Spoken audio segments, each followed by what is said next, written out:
Hey guys, I'm about to head out, but I'm going to make a video about using the binary number system, how to convert binary to decimal and how to convert decimal to binary, and just how to read binary numbers in general.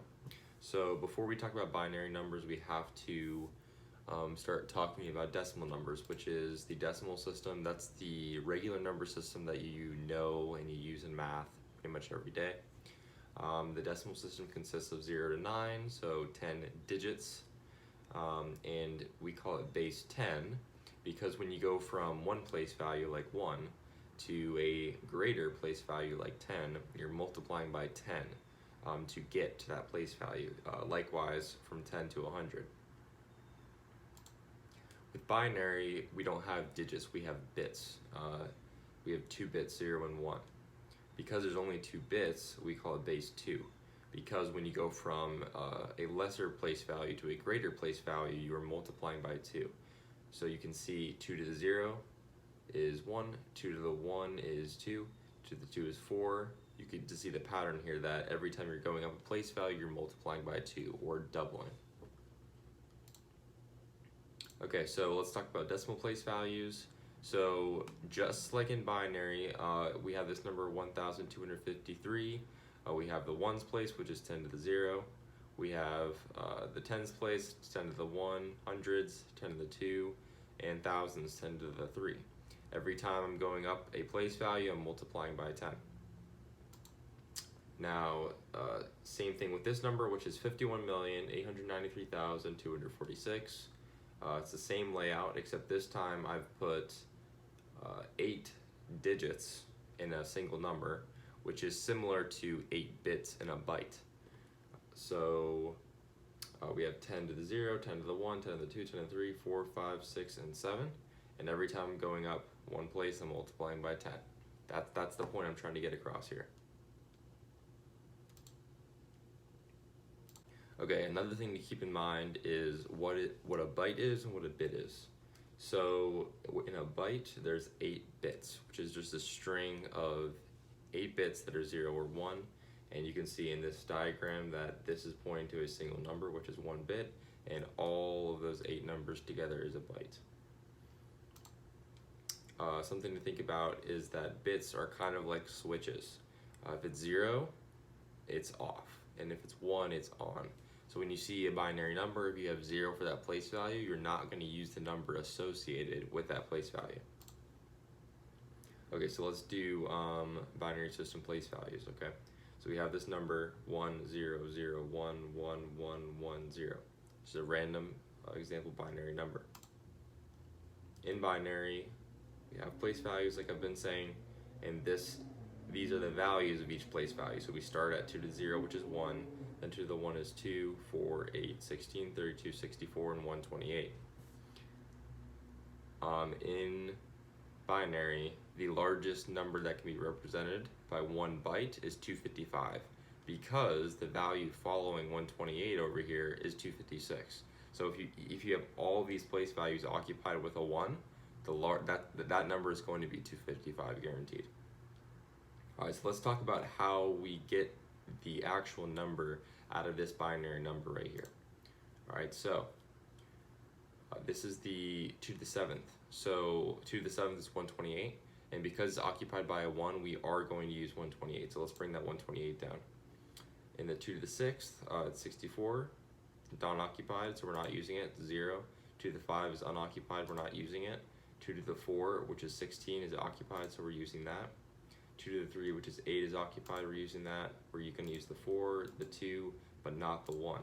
We have all these values right here, 128, 16, 8, 4, and 2. Add them up, whatever you get, that is the value of this byte in decimal, which is the familiar number system that we all use. Okay, here's another binary number, another byte. 2 to the 7th, we're using it, 128. 64, nope. 32, yes. 16, no. Yes on the 8 and the 4. No on the 2, yes on the 1. Something to realize about this byte right here. It ends in 1. Any byte, or any binary number for that matter, that ends in 1 is going to be an odd number because every single place value is even except for that 1. So if this number is a 1, but you somehow get an even number, then you either did that wrong or you just didn't look at it right. So you know for a fact, without even doing any math, okay, this better be an odd number, and if it isn't, then you did something wrong. So you add up all these numbers, 128, 32, 8, 4, and 1. I got 173, which is indeed odd, so I should be good to go. Here's another example. This time the 4 greatest place values, 7, 6, 5, and 4, are unoccupied with zeros. So we can just bring down zeros for those. For the 2 to the 3, which is 8, it's occupied. The 4 is also occupied. We're not going to use the 2, it's unoccupied. We are going to use the 1. That gets us 13. Now this binary number, this byte, can also be represented in a different way. Because it has 4 leading zeros, we can just chop off those zeros, exit those zeros out, and just use these 4 bits. So together, this number is really just 1101. Instead of saying 0, 0, 0, 0, 1101, that's just like saying 0, 0, 0, 0, 0, 0, 5. That's just 5.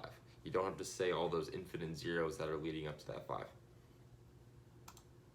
Okay, so here's a couple examples that you guys are going to try. So pause the video, take a look at these bytes, try to do the same thing that we just did, bring down the 128, the 64, the 32, if that is occupied. So in this example, you're going to bring down the 128, not the 64, and continue for this byte and see what you get in decimal.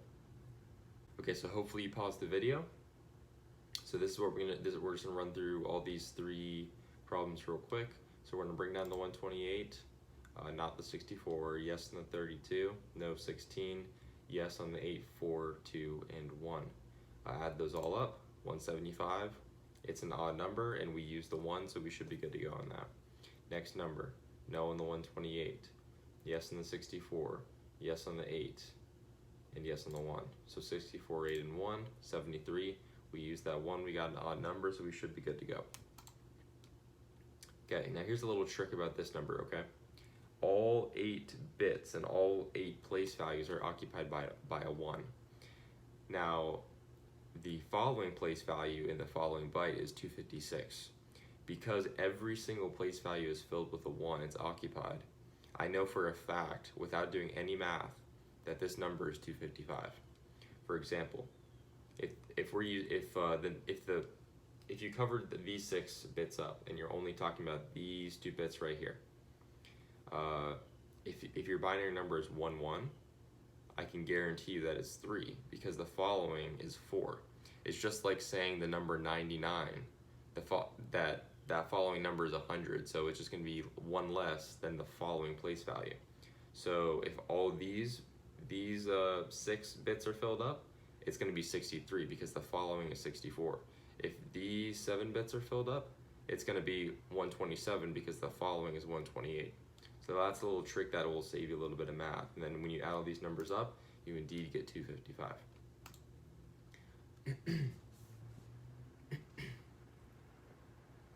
Okay, so here's the next part, which is going backwards. How do you express decimal numbers that you know and put them in the binary? All right, it's actually not too hard. So what you want to do is you want to look at the place values in that byte and see what's the largest number that can fit into that decimal number you're trying to express. So does 128 fit into 57? No. Does 64 fit into 57? No. Does 32 fit into 57? Yes. So what we're going to do is we are going to subtract 32 from 57. That's going to be our remainder for the rest of the problem. We're going to put that 1 there because we are using the 32. 57 minus 32 equals 25. We have 25 left. Does 16 fit into 25? It does. And we have 9 remaining.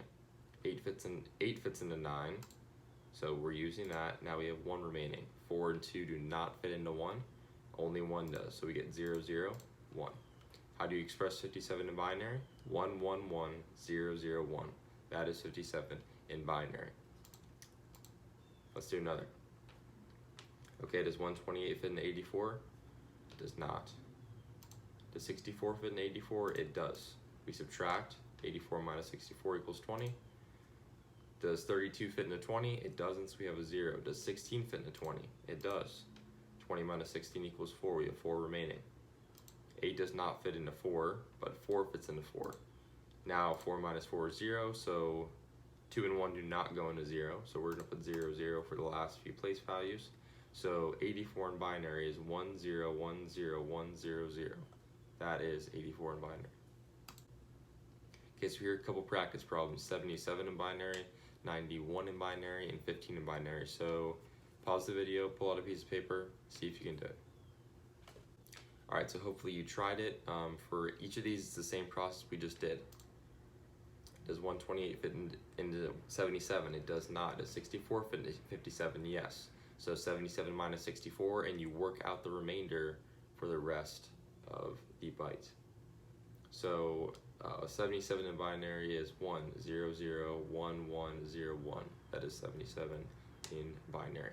What you can do is, if you're second guessing and you don't think you got the right binary number to represent 77, you can work backwards. You can go back to the same process we did when converting binary to decimal and bring down all the numbers again, add them up just like I did, and if you get 77, you did it right. And here's 91. Same process. Does 128 fit in 91? It does not. Does 64 fit in 91? Yes. 91 minus 64, and work out the remainder for the rest of the place values in the byte. Same thing, double check your work like I did, and I got 91, so it should be good. Alright, here's 15. Here's that trick again. This place value is 16, as we all know. So by default, we know that every place value leading up to this 16 is going to be occupied. So I know, without doing any math, 1111 is 15. Just like if this was 11111, I would know that this number is 31, because it's one less than this place value that is not filled. So that is it. That's how you do binary into decimal and decimal into binary, and how to read binary numbers. So hopefully this helped. Hopefully it's a good refresher in case you need to come back to it later in the semester. And yeah, hope this helped.